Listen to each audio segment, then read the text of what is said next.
Hey everybody, Louise here from Louise's Bitchin' Kitchen, and today I was supposed to make this recipe. It's a couscous stuffed cabbage, okay? Yeah, couscous, stuffed cabbage. You think that's easy? Think again. So, I tried to cut that cabbage to make the hole big enough to put all that in there. There's supposed to be couscous and lentils and stock and all this stuff. I tried cutting my cabbage and didn't pan out. So guess what? I'm going to improvise today. So what I'm going to do is just use what I got in the kitchen. So say bye-bye to the recipe. And we're going to make a cabbage stuffed a la Louise. So what I'm going to do today is I'm just going to use what I have here. And I got some pepperonis that were in the fridge. And let's chop them up with that end. Can't go wrong with this. We got bacon. So I'm going to chop that up.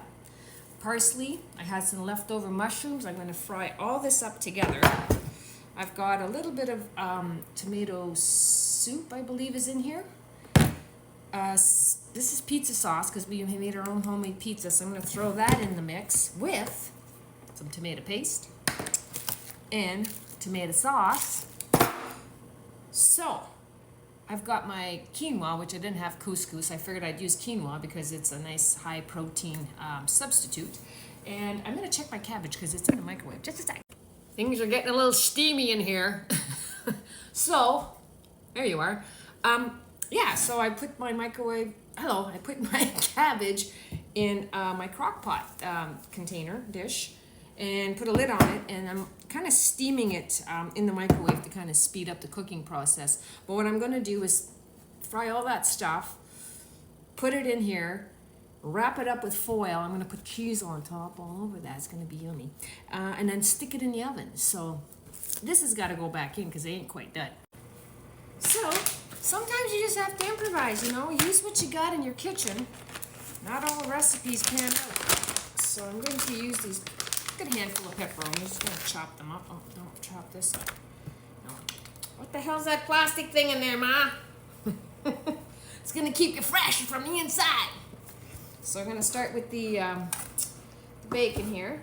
Slice it up while the cabbage is still in the microwave steaming.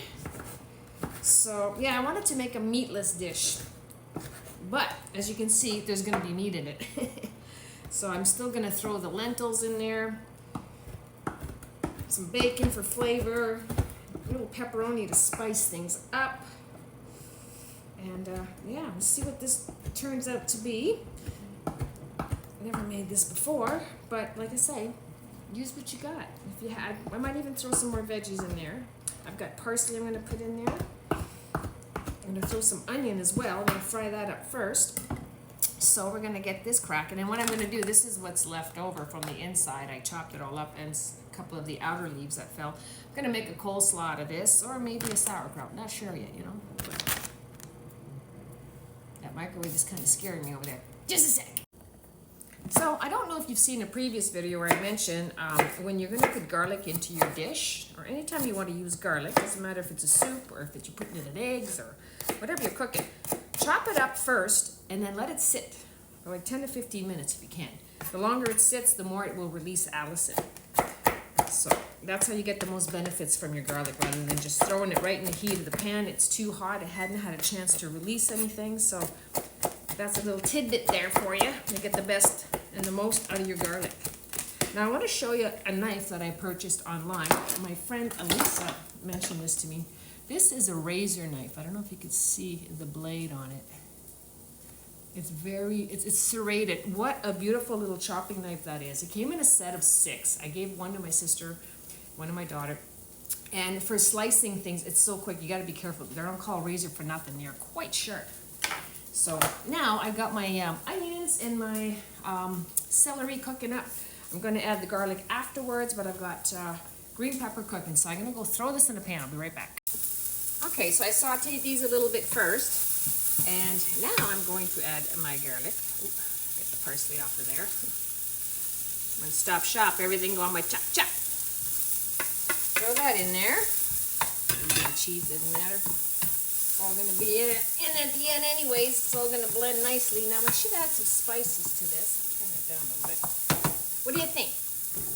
What do you think? Let's see. What do we got? I think I'm going to put a little Italian in there because it's going to have some tomato sauce and whatnot. A little bit of Italian. And it's nice to add it while it's frying because it really blends the flavors in there. Okay. Oh, how about a little bit of a smoked paprika and onion? Why not? A little paprika. Okay, got that in there. Oh boy. Stir that up. What's next, you ask? I don't know.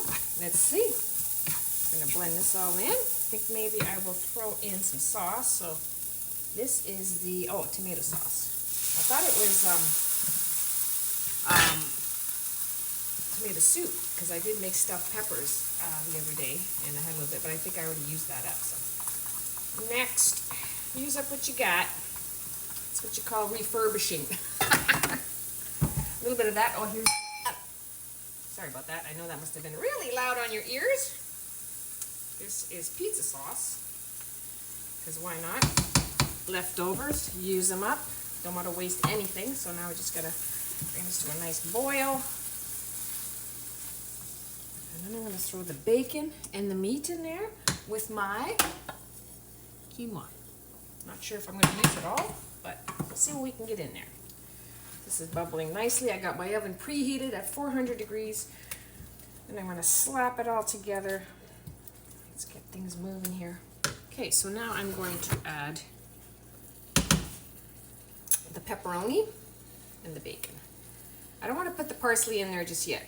Get back here. Trying to sneak in there on me. Okay. So we're just going to fry all this up together. And I extra tomato sauce just in case. And also have some tomato paste which I'm going to add right now. Do I love tomatoes? Yes. Did I used to eat them as a kid? No, did not. And what I like about the tube is you use what you need. And then the lid. Put the cap on, throw it in the fridge, and it's good for another time. Don't always want to open up a can, you know? So I found this out on TikTok about the tubes. I never knew about this before. So I'm going to get this going and I'll be right back. Okay, I threw everything together, but I still have lots of leftovers. So that's going to be a side dish. So I'm going to top it up now with some Parmesan, grated Parmesan, and some cheddar. I'm not going to probably use all of this because is it too much? Is there such a thing as too much cheese? Maybe for some, not for me. Remember that commercial? Stop cooking with cheese if you want them to leave home. Yeah, well, I'm going to add some more because I have lots all grated up and I want it to be ooey gooey. So I'm going to cover this with tin foil. Stick it in the oven for probably about 30 minutes just to get things, because everything's pretty much cooked. And we'll see what we got. And so this is the end result after 30 minutes in the oven. And yeah, we're going to give it a go and see what it tastes like. Bon appetit! Bye for now.